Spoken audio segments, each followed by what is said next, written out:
రే lawyer ఏం చేస్తున్నావు? గోళీలు ఆడుతున్నా, కనిపిస్తలేదా? కూసో. సరే నీకు పని చెప్తా. కాసేపు ఈ ఆఫీస్ నీదనుకో. మా బాస్ అట్లా ఒప్పుకోడు. అనుకోరా? అనుకున్నా, చెప్పు. ఈ ఆఫీస్ సైడ్ నాది అని కేసు పెట్టాను అనుకో, ఏమవుద్ది? కోర్టుని ప్రూవ్ చేసుకోమని అడుగుద్ది కదా.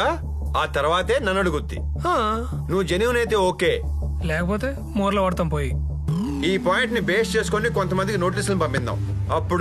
అప్పుడు స్టార్ట్ అవుద్ది గేమ్. ఓకే, ముందు నోటీసులు ఇష్యూ చేసి చెప్తా. నోటీసులు చేద్దాం బరాబర్.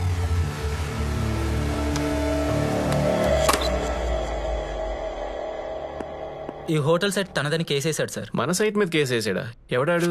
ఎవడో యాదయ్య అంట సార్. ఎవడ్రా యాదయ్య? అతనే సార్. వీడి కేసేయడం ఏంటయ్యా? సార్, ఈ కాంప్లెక్స్ లో ఉన్న సైట్ అతనిదేనని వెంటనే ఖాళీ చేయాలని షఫీ అనే పర్సన్ కోర్టు నుంచి నోటీస్ పంపించాడు sir. Who is Shafi? He's there sir. Shafi, yes sir. can he own this land? How can I know sir? It's disgusting. Might be sir.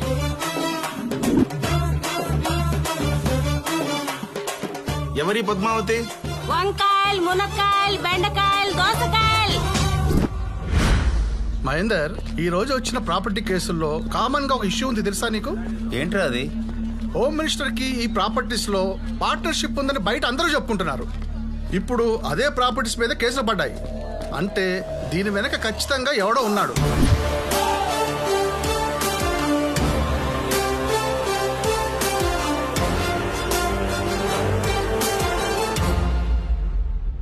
ఈ సైట్ వేరే అయిందని కేసేశారు. మీ దగ్గర ప్రూవ్ చేసుకోవడానికి పేపర్లు ఏమైనా ఉంటే చూపించండి. ఇవిగోండి సార్, సర్వే నెంబర్ 100, 101 మా పేరునున్నాయి. వారు మెన్షన్ చేస్తున్న సర్వే నెంబర్స్ 100 and 101 ఆ భూములు కేవలం పేద ప్రజలకే చెందాలని గవర్నమెంట్ ఎప్పుడో ఆర్డర్ చేసింది. దాని జీవో ఇదిగోండి సార్. సార్, అక్కడ ఎవరికైతే స్థలాలు కేటాయించారో వాళ్ళ దగ్గర నుంచి మా క్లయింట్ కొన్న డాక్యుమెంట్స్. యువర్ ఆనర్, అయితే ఆ భూములు పేద ప్రజల దగ్గరైనా ఉండాలి లేదా గవర్నమెంట్ దగ్గరైనా ఉండాలి. ఈ భూములు అమ్మడం గానీ కొనడం గానీ చట్టరీత్యా నేరం. And it is clearly mention in this document which is an order by the government.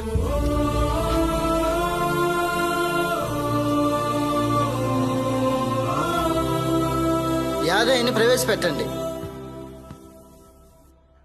అయ్యా, నాకు తెలిసినప్పటి నుంచి అక్కడే చెప్పులు కుట్టుకుంటున్నాను. మా తాత అక్కడే కుట్టినాడు, మా నాయన అక్కడే కుట్టినాడు. నేను కూడా అక్కడే చెప్పులు కుట్టుకుంటూ బతుకుతున్నాను. చిన్నప్పటి నుంచి చూస్తున్నా. అక్కడ ఖాళీ స్థలం ఉండేది, అందులో పేదలకు ఇల్లు కడతారు, అందరూ బాగుపడతారని చెప్పుకున్నారు. కానీ ఇంతలో సడన్ గా అక్కడ హోటల్ కట్టారు. ఎక్కడో అన్యాయం జరుగుతుందని తెలుసు, కానీ ఎవరికి చెప్పాలో తెలియదు. ఒకరోజు ఈ బాబు వచ్చి, నువ్వు సంతకం చెయ్యి, పేదోళ్లకు మంచి జరుగుద్ది అన్నాడు. ఆ స్థలంతో నాకు సంబంధం లేదయ్యా. నా చేతిలో బలమున్నంత వరకు చెప్పులు కుట్టుకుంటాను. కానీ నలుగురికి మంచి జరగాలని ఇతను మాత్రం బాగుండాలి.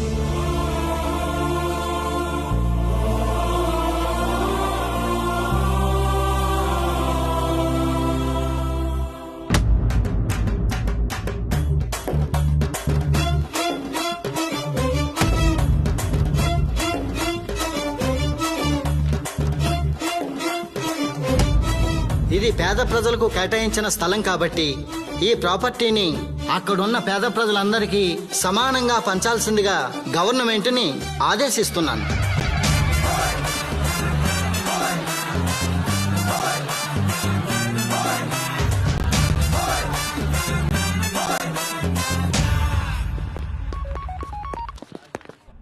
హలో హోమ్ మినిస్టర్, ఇన్ఫర్మేషన్ వచ్చిందా? అక్రమంగా సంపాదించిన 1000 కోట్లు మట్టిలో కలిసిపోయాయి. అదే నేల టికెట్ గాడి దెబ్బ. సౌండ్ లేదేంటి? షాక్ లో ఉన్నావా? కోపంతో రగిలిపోతున్నావా? ఈ శుభ సందర్భంలో నీకు చిలకెగిరిపోయే న్యూస్ ఒకటి చెప్పనా? రిపోర్టర్ గౌతమి ఎవరో కాదు, నా చెల్లి. నా దగ్గరే ఉంది, తీసుకెళ్ళండి. అది నోరు తెరిచిన మరుక్షణం నీ ప్రాణాలు పోతాయి. రెడీగా ఉండు.